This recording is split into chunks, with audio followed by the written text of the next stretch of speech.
Bien amigos, hoy es 19 de septiembre del 2016. En relación con el tema que he venido desarrollando sobre los delitos sexuales y de los cuales ya el tercer video sobre en relación con las conclusiones o los consejos útiles que les hice saber o dar a conocer después de esa capacitación del seminario sobre psicología forense, sobre los puntos neurálgicos por los cuales se puede entonces atacar la defensa. Pero ahora el tema va a ser un análisis muy rápidamente de la doctrina, de la jurisprudencia de la Corte Suprema de Justicia en sede de casación penal sobre varios temas relacionados pues con estas conductas de agresión sexual. Ustedes ahí observan el radicado y comienzo con el 44056.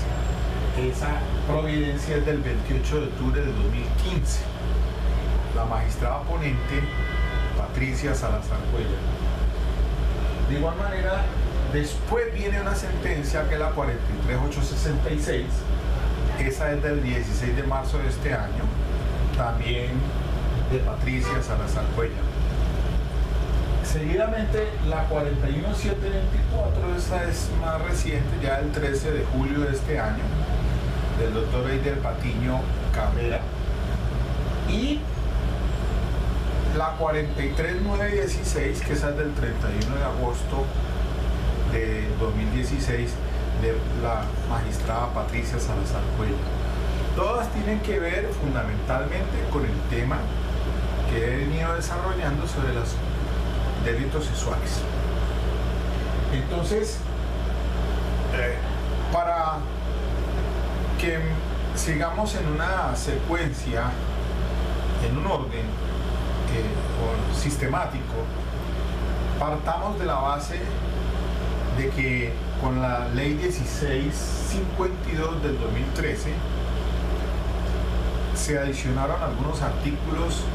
de la ley 906 del 2004, como el 206A y el 438 sobre el tema de la prueba de referencia, que ese es uno de los temas principales, porque sobre el desarrollo de la ley 1652 del 2013, en la que pues se permite ahora que hayan esas entrevistas forenses de la policía judicial entrenada en esos aspectos sobre entrevistas a menores, niñas o niños víctimas de delitos de agresión sexual. Tiene toda una sistemática que la vimos de acuerdo al protocolo SATAC, y les dije pues que eso no era un dictamen pericial, sino una entrevista forense que la toma un investigador y que entra al juicio oral como prueba de referencia con un valor vinculado de tarifa legal negativa del 381, cuando en el inciso final dice que del Código de Procedimiento Penal que no se puede dictar sentencia única y exclusivamente con prueba de referencia. Entonces la Corte revisó el tema de la prueba de referencia y comenzando con la 44056 del año pasado, la magistrada Patricia, en el tema de la prueba de referencia, haciendo alusión pues al tema de la entrada en vigencia de la ley 1652 de las entrevistas forenses como prueba de referencia a juicio oral, para que el menor no sufra una nueva victimización, de acuerdo con los tratados internacionales que protegen pues para el interés superior del menor. Dijo en esa sentencia que solamente pues entonces entrará como prueba de referencia al juicio oral, pero que se debe hacer en la audiencia preparatoria, que es la de depuración de pruebas, la petición argumentativa de por qué entonces va a entrar como prueba de referencia toda vez por alguno de los requisitos del artículo 438. Pero como allí la ley 1652 dice pues que esas entrevistas tomadas a los menores, esas declaraciones antes del juicio oral, pues van a ir al juicio como prueba de referencia, y entonces en esa audiencia preparatoria tienen que dejarse claro las razones por las cuales entrará como prueba de referencia. Recordemos que en términos generales la Corte ha venido indicando que en otros casos, diferente a delitos sexuales, pues, de menores, la prueba de referencia pues entra al juicio oral, pero bajo esas circunstancias del 438 en las que se debe explicar, por ejemplo, de que no ha sido posible localizar al testigo, al que tuvo conocimiento directo, y que llegado al juicio oral igual tiene que volver otra vez el ente acusador a indicar las razones por las cuales aún se mantiene los motivos que debió haber hecho con claridad, o de haberlo explicitado o explicado allá en la audiencia preparatoria,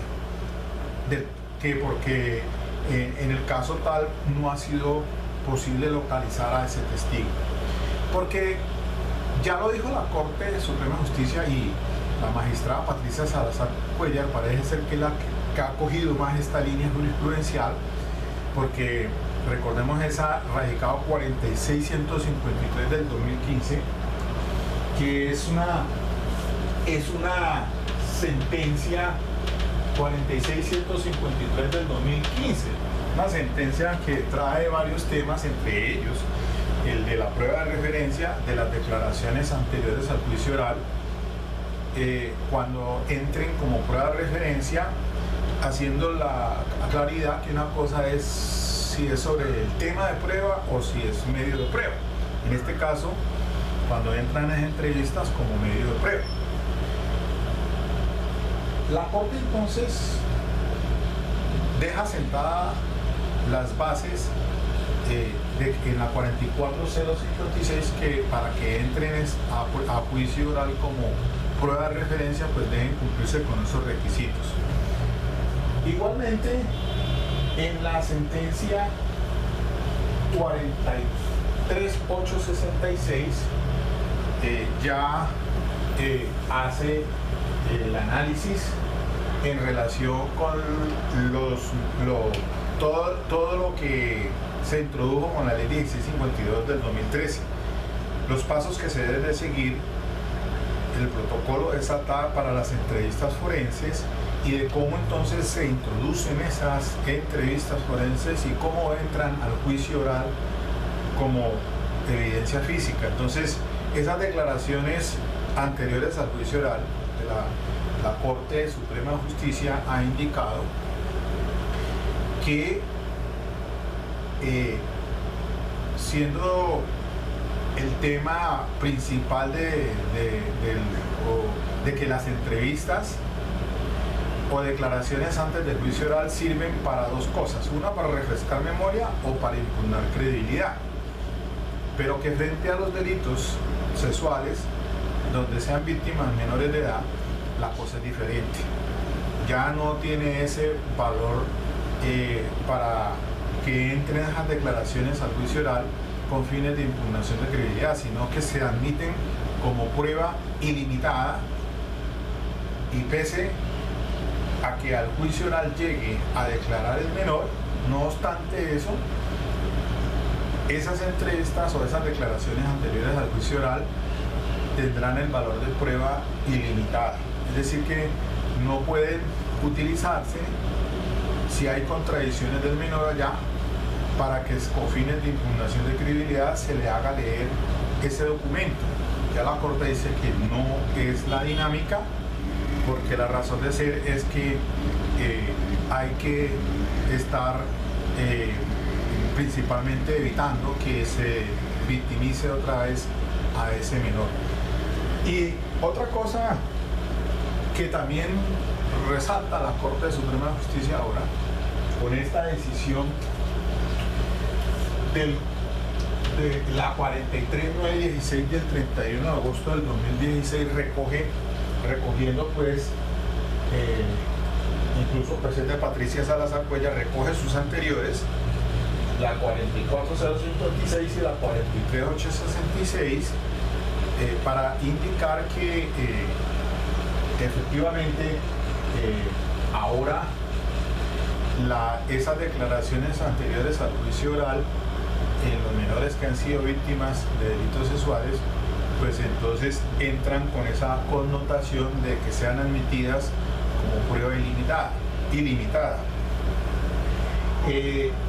Pero además hay otra cosa interesante de la Corte Suprema de Justicia, volviendo a la 43866 del 16 de marzo de este año, porque que estudiaba pues el tema de la ley 1652 del 2013, el que marca esa etapa de transición de cómo se efectuaba entonces esas entrevistas a menores antes de la vigencia de la ley 1652 y posterior a ella, cómo es que se hacen o se deben cumplir con esos pasos señalados en el artículo 206A de la ley 906, que fuera adicionado pues con la ley de mención, porque resulta de que como la Corte Suprema de Justicia ha observado que esa entrevista o esas declaraciones anteriores al juicio oral de los menores entran como prueba de referencia cuando no se lleve al menor a declarar en cámara Gesell en el juicio oral, como se dice de que como prueba de referencia se atenta contra un principio fundamental, que es el derecho de confrontación y de contradicción, y a ello alude pues los dos principios rectores, que son el artículo 15 y el 16 del Código de Procedimiento Penal, que entonces el fiscal tiene que ser encargado de la ejecución, de la persecución de la acción penal. Ese fiscal tiene que ser más diligente a la hora de evaluar si esa prueba de referencia que va a llevar al juicio oral, que tiene un valor menguado, porque con base única y exclusivamente en ella no se puede dictar sentencia condenatoria, habrá de tener en cuenta entonces el contexto de las demás pruebas que le coadyuven o que permitan entonces establecer un tipo de responsabilidad penal frente a esa conducta sexual que se está investigando. Como existe entonces ese valor menguado de llevar la prueba de referencia al juicio oral de esas declaraciones anteriores al juicio oral de los menores, la Corte entonces ahora les marca al ente acusador un punto norte de qué hacer entonces para que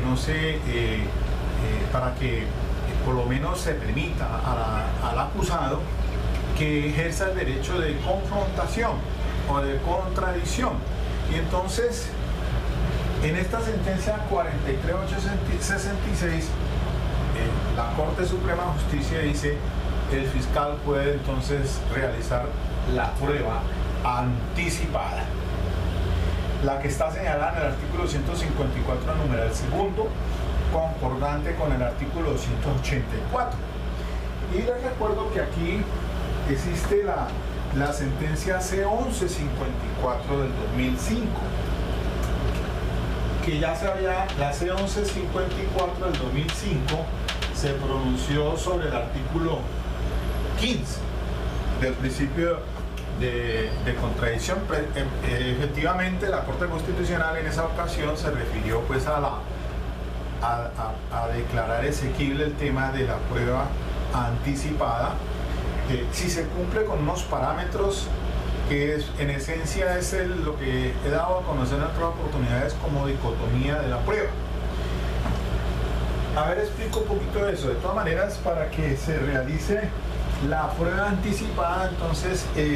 cumpliéndose de que ante un juez de control de garantías, entonces se le reciba la declaración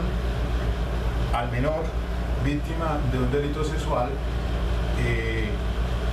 con todos los presupuestos que se exigen frente a la